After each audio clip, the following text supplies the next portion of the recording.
ಸರ್ವಾಧಿಕಾರಿ ಖಮೇನಿ ವಿರುದ್ಧ ಇರಾನ್ನಲ್ಲಿ ನಡೀತಾ ಇರುವಂತಹ ಜನಾಂದೋಲನ ಮತ್ತಷ್ಟು ತೀವ್ರತೆಯನ್ನು ಪಡ್ಕೊಂಡಿದೆ. ಸರ್ಕಾರ ಕೈಗೊಂಡ ಹಿಂಸಾತ್ಮಕ ಕ್ರಮದಿಂದ ಮೃತಪಟ್ಟವರ ಸಂಖ್ಯೆ 648ಕ್ಕೆ ಏರಿಕೆಯಾಗಿದೆ.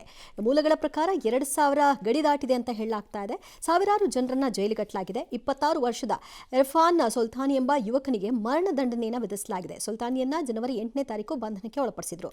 ಇದು ಪ್ರತಿಭಟನಾಕಾರರನ್ನ ಹತ್ತಿಕ್ಕುವ, ಬೆದರಿಸುವ ಪ್ರಯತ್ನ ಅಂತ ಹಲವು ಸಂಸ್ಥೆಗಳು ಆಕ್ರೋಶವನ್ನು ವ್ಯಕ್ತಪಡಿಸಿವೆ. ದೇಶಾದ್ಯಂತ ಎಲ್ಲ ನಗರಗಳು ಹೊತ್ತಿ ಉರಿದಿವೆ.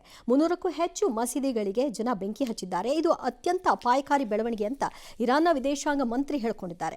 ಖಮೇನಿ ಪರವಾಗಿ ಸಾವಿರಾರು ಜನ ಕೂಡ ಪ್ರತಿಭಟನಾಕಾರರ ವಿರುದ್ಧ ಪ್ರತಿಭಟನೆಯನ್ನ ಮಾಡ್ತಾ ಇದ್ದಾರೆ. ಇನ್ನು ಇರಾನ್ ಸುತ್ತಲೂ ಅಮೆರಿಕ ತನ್ನ ಸೇನೆಯನ್ನ ಜಮಾವಣೆ ಮಾಡ್ತಾ ಇದೆ. ವೈಮಾನಿಕ ದಾಳಿಗಳು ಹಲವು ಆಯ್ಕೆಗಳಲ್ಲಿ ಒಂದಾಗಬಹುದು ಅಂತ ಎಚ್ಚರಿಕೆ ಕೊಟ್ಟಿದೆ. ಬೆನ್ನಲ್ಲೇ ಇರಾನ್ನಲ್ಲಿರುವಂತಹ ತನ್ನ ಪ್ರಜೆಗಳಿಗೆ ಅರ್ಮೇನಿಯಾ ಅಥವಾ ಟರ್ಕಿ ಕಡೆಗೆ ಭೂಮಾರ್ಗದ ಮೂಲಕ ತೆರಳಿ ಅನ್ನುವಂತಹ ಸಲಹೆ ಕೊಟ್ಟಿದೆ. ಅಮೆರಿಕ ದಾಳಿ ಎಚ್ಚರಿಕೆಗೆ ಡೋಂಟ್ ಕೇರ್ ಎಂದಿರುವಂತಹ ಇರಾನ್ ಈ ಹಿಂದೆ ಅಮೆರಿಕ ತನ್ನ ಸೇನಾಶಕ್ತಿ ಪರೀಕ್ಷೆಯನ್ನ ಮಾಡಿದಂತೆ ಈಗಲೂ ಮಾಡೋಕೆ ಹೋದ್ರೆ ನಾವು ಉತ್ತರ ಕೊಡೋದಕ್ಕೆ ಸಿದ್ಧ ಅಂತ ಹೇಳಿದೆ. ಈ ಬೆನ್ನಲ್ಲೇ ಇರಾನ್ ಮೇಲೆ ಟ್ರಂಪ್ ಆರ್ಥಿಕ ಸಮರವನ್ನ ಸಾರಿದ್ದು, ಇರಾನ್ ಜೊತೆಗೆ ವ್ಯವಹಾರ ನಡೆಸುವ ದೇಶಗಳ ಮೇಲೆ ತಕ್ಷಣದಿಂದಲೇ 25% ಸುಂಕ ವಿಧಿಸ್ತೀವಿ ಅಂತ ಘೋಷಿಸಿದ್ದಾರೆ.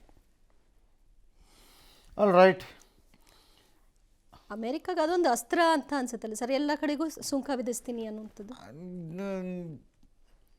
ನಡೆಯೋವರೆಗೂ ಹವಾ ನಡೆಸ್ಬೋದು. ಒಂದ್ಸರಿ ಕಾಲು ಮುರಿಯುವಂಥ ಪರಿಸ್ಥಿತಿ ಬಂದಾಗ ಮುರಿತಾರೆ ಕಾಲನ್ನು. ಅಮೆರಿಕಾ ಈಸ್ ಬಿಹೇವಿಂಗ್ ಲೈಕ್ ನಾನು ಯಾರ ಮನೆಯೊಳಗೆ ಬೇಕಾದ್ರೂ ಹೋಗ್ತೀನಿ, ಏನು ಬೇಕಾದ್ರೂ ಮಾಡ್ತೀನಿ ಅನ್ನೋಂಥ ಹಂತಕ್ಕೆ ಬಂದು ರೌಡಿ ಬಿಹೇವಿಯರ್ ತೋರಿಸ್ತಾ ಇದೆ. ಪ್ರಾಬ್ಲಮ್ ಇರೋದು ಇರಾನ್ಗೆ, ಅಮೇರಿಕಕ್ಕೆ, ಇಸ್ರೇಲ್ಗೆ. ನಮಗೆ ಯಾವ ಪ್ರಾಬ್ಲಮ್ ಇಲ್ಲ ಇರಾನ್ ಜೊತೆ. ಬೇರೆಯವ್ರ ಮೇಲೆ ಯಾಕೆ ಹಾಕಬೇಕು? ನಾಳೆ ಇದು ಯಾಕೆ ಆಗ್ತಾ ಇದೆ ಅಂದರೆ, ಕಪಾಳ ಕೊಟ್ಟರು ನೋಡಿ ತಿರುಗಿಸಿ ಅಂತ ಯಾರೂ ಕೊಡ್ತಾ ಇಲ್ಲ. ವಾಪಸ್ ರಿವರ್ಸನ್ನು ತಿರುಗಿ ಬೀಳ್ತಾ ಇಲ್ಲ, ಕೊಡಬೇಕು. ಪೆಟ್ರೋ ಡಾಲರ್ ಆಗಕ್ಕೆ ಮೊದಲು ಅಮೇರಿಕ ಏನಿತ್ತು, ಆದಮೇಲೆ ಏನಾಯಿತು ಅಂತ ಎಲ್ಲರಿಗೂ ಗೊತ್ತು. ಡಾಲರ್ನ ಸಾರ್ವಭೌಮತೆಯನ್ನು ಇಟ್ಕೊಂಡು ಈ ಆಟ ಆಡ್ತಿರೋ ಅಮೇರಿಕಕ್ಕೆ ಎಲ್ಲ ದೇಶಗಳು ಒಟ್ಟಾಗಿ ಉತ್ತರ ಕೊಡದೇ ಇದ್ದರೆ ನಾಳೆ ಇನ್ನೊಂದು ದೊಡ್ಡ ಅಪಾಯ ಎದುರಾಗತ್ತೆ. ಒಬ್ಬ ವರ್ಲ್ಡ್ ರೌಡಿನ ಹುಟ್ಟಾಕ್ದಂಗೆ ಆಗತ್ತೆ. ಅದರಿಂದ ಎಲ್ಲ ದೇಶಗಳು ಒಂದಾಗಬೇಕು. ಬಾಯಿ ಮುಚ್ಕೊಂಡು ನಿನ್ನ ಕೆಲಸ ನೀವು ಮಾಡ್ಕೊಂಡು ಹೋಗಬೇಕು ಅಷ್ಟೇ ಅಂತ. ಎಲ್ಲರನ್ನೂ ಬೆದರಿಸೋ ಕೆಲಸ ಅಲ್ಲ. ಲಾರ್ಜರ್ ಇಂಟ್ರೆಸ್ಟ್ಸ್ ಇದ್ದರೆ ಅದನ್ನು UN ಅಥವಾ ಯಾವುದಾರೊಂದು ಕಮಿಟಿನೋ ಯಾವುದಾರೊಂದು ಮೂಲಕ ಅದನ್ನು ಮಾಡಿಸ್ಬೇಕು. ನಾನು ಇಷ್ಟ ಬಂದಂಗೆ ನಾನು ಮಾಡ್ತೀನಿ ಅಂತ ಅಮೇರಿಕ ಹೇಳಿದ್ರೆ ಅದನ್ನು ಕೇಳಿಕೊಂಡು ಕೂತಿದ್ರೆ ದೇಶಗಳು ಮಣ್ಣು ತಿನ್ನಬೇಕಷ್ಟೆ. ಯುರೋಪ್ನ ದೇಶಗಳಿವೆ, ಫ್ರಾನ್ಸು, ಇಟಲಿ, ಜರ್ಮನಿ, ಬ್ರಿಟನ್ನು, ಎಲ್ಲ ಬಾಯಿ ಮಾತಿನ ಕಲೆಗಾರರು ಇವಾಗ ಅಷ್ಟೇ. ಇವರೆಲ್ಲ ಬಾಯಿ ಮಾತಿನ ಕಲೆಗಾರರು, ಕಾರ್ಯರೂಪಕ್ಕೆ ಬರಲ್ಲ. ಹಾಂ, ಒಬ್ಬನಿಗೂ ಬೆನ್ನುಮೂಳೆ ಇಲ್ಲ, ಒಬ್ಬನಿಗೂ ಮಾತಾಡೋಕ್ಕೆ ತಾಕತ್ತಿಲ್ಲ. ಯಾಕೆ ಅಮೆರಿಕನ್ ಫೇಸ್ ಮಾಡೋದು ಅಷ್ಟು ಕಷ್ಟನಾ ಸರ್? ಕಷ್ಟ ಇದೆ ಇಲ್ಲ ಅಂತಲ್ಲ, ಕಷ್ಟ ಇರಬಹುದು, ಬಟ್ ಒಂದಾಗ್ಬಿಟ್ರೆ ಅಮೆರಿಕ ಏನೂ ಮಾಡೋಕ್ಕಾಗಲ್ಲ. ಯುರೋಪು ಲಾತ ಹೊಡೆಸ್ಕೋತಾ ಇದ್ರೂ ಬಕ್ಕೊಂಡು ಒರೆಸ್ಕೊಂಡು ಹಂಗೇ ಮುಲಾಮಚ್ಕೊಂಡು ಓಡಾಡತ್ತೆ. ಅದೊಂಥರ ಅದನ್ನು ಏನಂತ ಕರೆಯೋಣ, ಯುರೋಪ್ನ ಸೆಂಟ್ ಹೊಡ್ಕೊಂಡು ಡ್ರೆಸ್ ಮಾಡಿಕೊಂಡು ಶಾಪಿಂಗಿಗೆ ಓಡಾಡ್ತಿರೋ ದೇಶದ ಥರ ಕಾಣುತ್ತೆ ನನಗದು. ಅದೇ ಯುರೋಪ್ ದೇಶಗಳು ಒಬ್ಬರಿಗೂ ಬೆನ್ನುಮೂಳೆ ಇಲ್ಲ, ಒಬ್ಬರಿಗೂ ಆ ಮರ್ಯಾದೆ ಅನ್ನೋದಿಲ್ಲ, ಸ್ವಾಭಿಮಾನ ಅನ್ನೋದಿಲ್ಲ. ಶರಣಾಗಿ ನಿಂತಿದ್ದಾರೆ. ಇನ್ನೇನಾಗತ್ತೆ, ಅನುಭವಿಸ್ಬೇಕು ಈಗ ಎಲ್ಲರೂ. ಇದು ಒಂದು ಕಡೆ ಆದಾಗ ಇದು ಇಷ್ಟ ಆಗಿದೆ.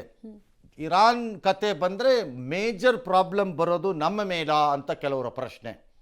ಈ ಇಂಡಿಯಾನವ್ರಿಗೂ ಒಂದು ಮಹಾನ್ ಚಟ ಇದೆ, ಅದು ತೆವಲದು. ಅದು ನನ್ನ ಪ್ರಕಾರದಲ್ಲಿ ಇಂಡಿಯಾನವ್ರಿಗೆ ಪ್ರಪಂಚದಲ್ಲಿ ಏನಾದರೂ ನಮ್ಮ ಮೇಲ ನೀವೇನು ಗನಂದಾರಿಗಳು ಭಾಳ ಕಡ್ದು ಕೊಂಟೆ ಹಾಕ್ಬಿಟ್ಟಿದ್ದೀರಿ ನೀವು ಪ್ರಪಂಚದಲ್ಲಿ. ಸುಮ್ಮನೆ ಬುರುಡ ಬಿಟ್ಕೊಂಡು ಕೂತ್ಕೊಳ್ಳೋ ಅಂಥ ಈ ದೇಶದಲ್ಲಿ ಭಾಳ ಜನ ಇದ್ದಾರೆ. ಇಲ್ಲಿ ಕಡ್ದಿರೋದು ಅಷ್ಟರಲ್ಲೇ ಇದೆ 75 ವರ್ಷದಲ್ಲಿ.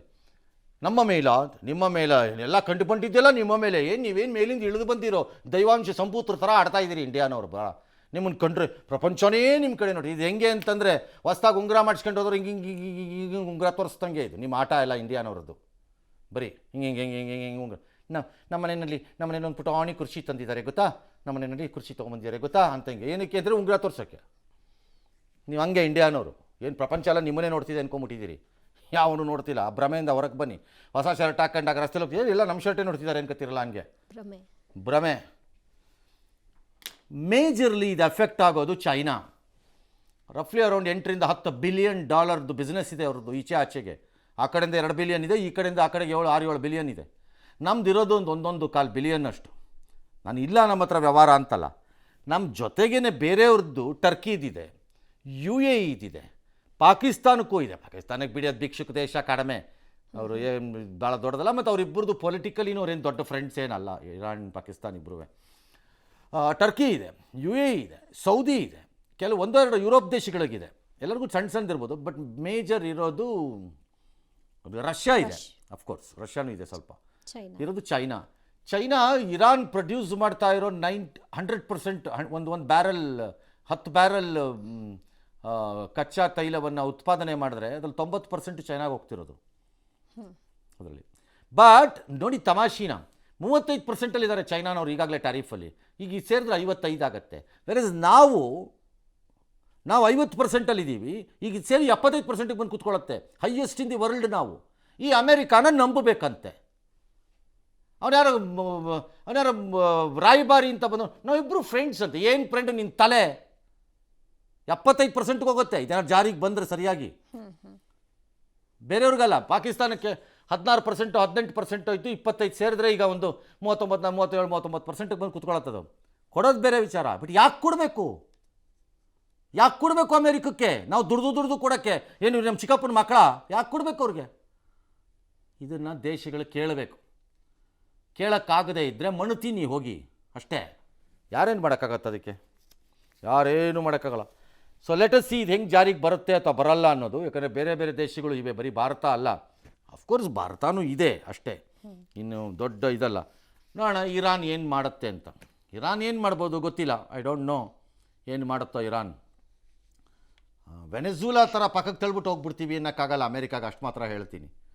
ಮತ್ತು ಅಮೇರಿಕಾ ಎಲ್ಲೆಲ್ಲಿ ನಾನು ಎಲ್ಲವನ್ನು ಸರಿ ಮಾಡ್ತೀನಿ ಅಂತ ಎಂಟ್ರಿ ಕೊಟ್ಟಿದೆಯೋ ಅದೆಲ್ಲ ಹಾಳಾಗಿದೆಯೇ ಹೊರತು ಯಾವುದೂ ಸರಿ ಹೋಗಿಲ್ಲ, ಯಾವ ದೇಶದಲ್ಲೂ ಹೋಗಿಲ್ಲ. ಸರಿ, ಇವ್ರೋಗೊಂದು 6 ಬಾಂಬ್ ಹಾಕ್ಬೋದು, 26 ಮಿಸೈಲ್ ಹೊಡಿಬೋದು, ಒಂದು 30 ಕಡೆ ಡಮ್ ಅನ್ನಿಸ್ಬೋದು, ಏನು ಬೇಕಾದ್ರೂ ಮಾಡ್ಬೋದು.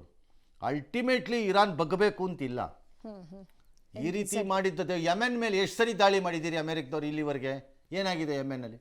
ಸುಡಾನಲ್ಲಿ ಏನಾಗಿದೆ? ಎಷ್ಟು ಸರಿ ದಾಳಿ ಮಾಡಿದ್ರಿ? ಅಫ್ಘಾನಿಸ್ತಾನಿಂದ ಯಾಕೆ ಓಡೋಟೋದ್ರಿ ಕಳ್ಳರ ಥರ? ಜನನ್ನೆಲ್ಲ ವಿಮಾನದ ಚಕ್ರದ ಮೇಲೆಲ್ಲ ಹತ್ತು ಕೂತಿದ್ರು, ನಿಮ್ಮ ಹತ್ರ ಓಡೋಗ್ಬಿಟ್ರಿ, ಪರಾರಿ ಆಗ್ಬಿಟ್ರಿ. ಅಫ್ಘಾನಿಸ್ತಾನಕ್ಕೆ ಹೋಗಿದ್ದವರು ಇರಾಕಿಂದ ಹೋದ್ರಿ, ಏನಾಯ್ತು ಇರಾಕಲ್ಲಿ? ಹಿಂದೆ ಇರಾನ್ ಮೇಲೆ ದಾಳಿ ಆಗಿತ್ತು, ಏನಾಯಿತು ಆಮೇಲೆ? ಅಮೇರಿಕ ದಾಳಿ ಮಾಡಿ ನಾನು ಸರಿ ಮಾಡಿಬಿಡ್ತೀನಿ ಅಂತ ಬುರುಡೆ ಬಿಟ್ಟಿರೋದು ಒಂದೂ ಸರಿ ಹೋಗಿಲ್ಲ. ಬರೀ ಎದುರಿಸೋದು, ಡ್ಯಾಮೇಜ್ ಮಾಡೋದು ಒಂದಷ್ಟು ಮಾಡಿ ಅಂತಾರೆ. ಗೋಡೆಗೆ ತಳ್ಳಿದ್ರೆ ತಿರುಗಿ ನಿಂತ್ಕೋತಾರೆ. ಇರಾನ್ನುವೇನು ಸುಮ್ಮನೆ ಅಲ್ಲ, ಅವರು ತರಲೆಗಳೇ. ಅವ್ರ ನ್ಯೂಕ್ಲಿಯರ್ ಇದು ಎಲ್ಲೆಲ್ಲಿಗೆ ಬಂದಿದೆಯೋ, ಯಾರ ಕೈಗೆ ಏನೇನು ಕೊಡ್ತಾರೋ ನಾಳೆ. ಎಸ್, ಜೀನಿ ಸ್ಲಿಮ್ ತಗೊಳಕ್ಕೆ ಸ್ಟಾರ್ಟ್ ಮಾಡಿದ್ನು, ಅವಾಗ ಮಂತ್ಲಿ ಪೀರಿಯಡ್ಸ್ ಆಗ್ತಾ ಇದ್ದೀನಿ. PCOD ಪ್ರಾಬ್ಲಮ್ ನಾರ್ಮಲ್ ಆಗಿದೆ, ಥೈರಾಯ್ಡ್ ನಾರ್ಮಲ್ ಆಗಿದೆ. ಪೀರಿಯಡ್ಸ್ ಎಲ್ಲ 6 ಮಂತ್ ಆದ್ರೂ ಆಗ್ತಾ ಇದ್ದಿಲ್ಲ, ಇವಾಗ ರೆಗ್ಯುಲರ್ ಪೀರಿಯಡ್ಸ್ ಆಗ್ತಾ ಇದೆ. ಜೀನಿ ಸ್ಲಿಮ್ ನ ಯೂಸ್ ಮಾಡಿ 8 ತಿಂಗಳಲ್ಲಿ 55 kg ಸಣ್ಣ ಆಗಿದ್ದಾರೆ. ಜೀನಿ ಸ್ಲಿಮ್ ತಗೊಳ್ಳಿ, ಬೇಗ ಸಣ್ಣ ಆಗ್ತೀರಾ, ಫ್ಯಾಟ್ ಲಾಸ್ ಆಗ್ತದೆ. ಜೀನಿ ಸ್ಲಿಮ್ ನ ಯೂಸ್ ಮಾಡಿ 100% ಯಾವುದೇ ಸೈಡ್ ಎಫೆಕ್ಟ್ ಇಲ್ದಂಗೆ ಸಣ್ಣ ಆಗ್ತೀರಾ.